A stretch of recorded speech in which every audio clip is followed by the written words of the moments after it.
Assalamualaikum warahmatullahi wabarakatuh. Alhamdulillahirabbil alamin. Wassalatu wassalamu ala asrofil anbiya'i wal mursalin sayyidina wa maulana Muhammadin wa ala alihi washabihi ajma'in. Rabbi shrah li sadri wa yassirli amri wahlul 'uqdatam min lisani yafqahul qawli, amma ba'd. Pertama-tama yang saya hormati kepada dosen pembimbing mata kuliah Bahasa Indonesia, kepada Bapak Haji Kamal Hasuna MPD beserta teman-teman seminar yang dirahmati oleh Allah Subhanahu wa taala. Saya di sini sebagai pemateri pertama dari kelompok 3 dengan anggota Abdul Muiz Ridani, Muhammad Nur Bahlani, dan Maulana Fatur Basir. Di sini kami akan menjelaskan materi kami tentang bahasa Indonesia baku dengan berbagai pembahasan sebagai berikut.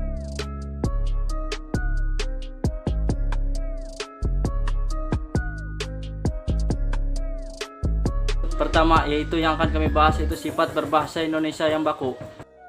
Di sini apa sih yang akan kita bahas? Sering sekali kita mendengar dalam pelajaran sekolah dan seminar-seminar tentang apa itu berbahasa Indonesia yang baku dan berbahasa Indonesia dengan baik dan benar. Akan tetapi tentang apa itu bahasa Indonesia baku itu masih banyak yang bertanya-tanya. Apa sih sebenarnya bahasa Indonesia baku itu? Langsung saja kita akan memasuki ke dalam pembahasan. Yang poin pertama yaitu sifat berbahasa Indonesia baku. Pengertian baku berarti bahasa tersebut tidak dapat dirubah setiap saat. Maksudnya di sini maksudnya adalah bahasa ini bersifat tetap, tidak dapat berubah karena bahasa baku ini sebagai bentuk bahasa yang telah dikodifikasi, diterima dan difungsikan sebagai model atau acuan oleh masyarakat luas. Selanjutnya yaitu bahasa baku ini juga merupakan bahasa pokok yang menjadi bahasa standar dan acuan yang digunakan sehari-hari dalam masyarakat. Sementara dalam kehidupan bermasyarakat itu biasanya orang-orang banyak menggunakan bahasa tidak baku.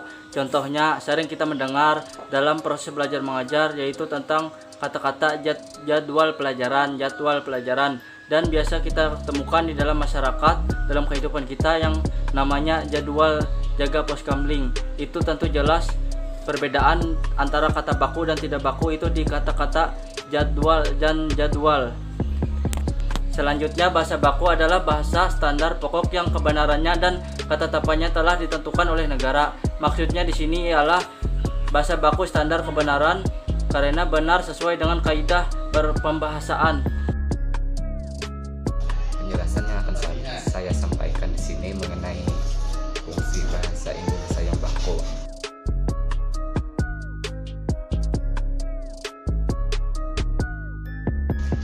Fungsi itu dapat kita ketahui ada 4.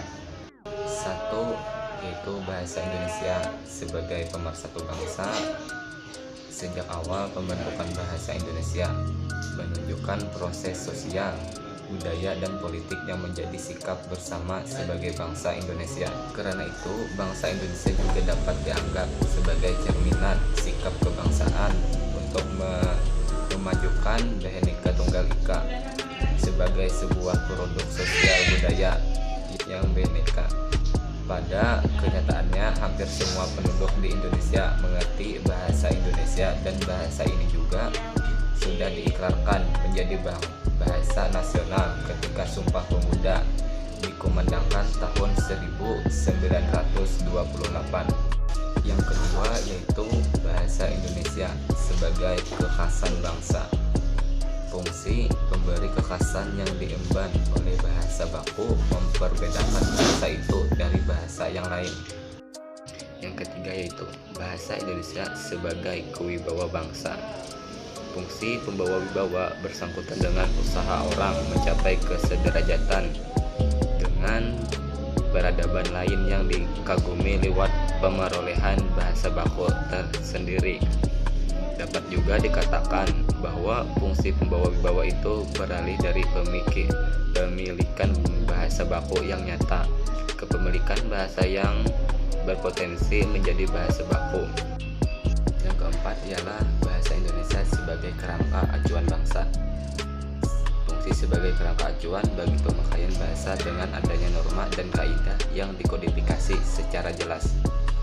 Norma dan kaidah itu menjadi tolak ukur bagi betul tidaknya pemakaian bahasa orang, seseorang, atau golongan.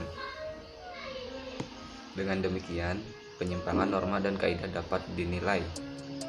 Bahasa baku juga menjadi kerangka acuan bagi fungsi estetika bahasa yang tidak saja terbatas pada bidang susastra, tetapi juga mencakup segala jenis pemakaian bahasa yang menarik perhatian karena bentuknya yang khas.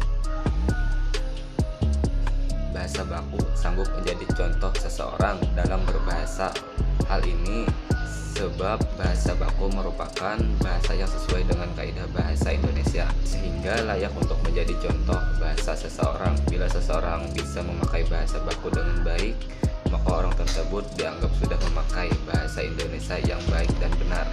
Begitupun sebaliknya, orang yang belum bisa memakai bahasa baku dengan baik akan dianggap belum menguasai bahasa Indonesia yang baik dan benar. Baik, selanjutnya ciri-ciri bahasa Indonesia baku.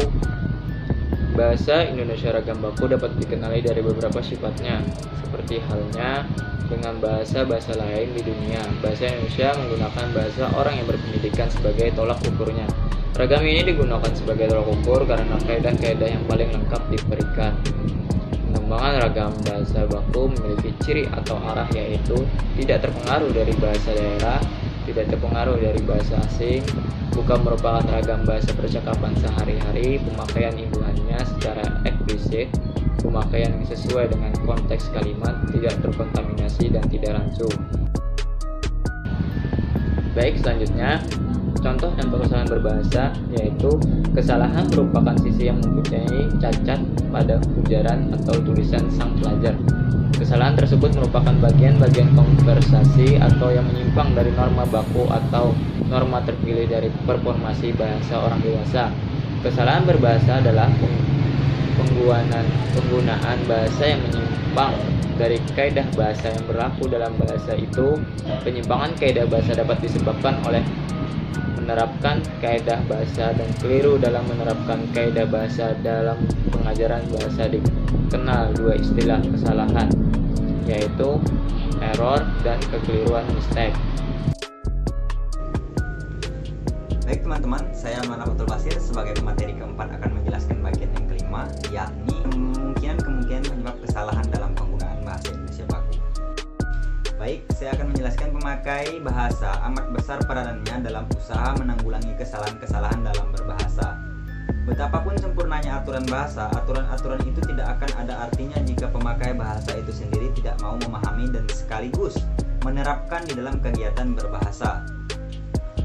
Yakni, pembicaraan yang menyangkut faktor pemakai bahasa ini akan dirinci sebagai berikut. Jadi yang pertama, kurang adanya kesadaran pihak pemakai bahasa. Jika kita amati, saat ini pemakaian bahasa seseorang, khususnya pelajar, mahasiswa, pemuka-pemuka masyarakat, terlihat bahwa banyak di antara mereka berbahasa di luar aturan yang telah ada.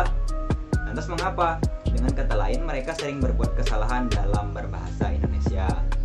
Masalah bahasa Indonesia misalnya bukanlah hanya masalah para pakar bahasa, melainkan sebagai masalah seluruh warga negara Indonesia.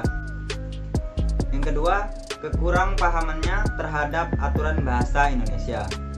Pengetahuan tentang aturan bahasa yang benar amat penting artinya bagi pemakai bahasa dalam berbahasa secara taat asas. Ajakan pemerintah Indonesia untuk berbahasa Indonesia yang baik dan benar akan tidak pernah terwujud apabila kita semua tidak menerapkannya dalam kehidupan sehari-hari. Oleh karena itu, sudah sepatutnya lah pemakai bahasa berusaha mempelajari aturan-aturan yang selama ini diakui kebenarannya dalam berbahasa Indonesia.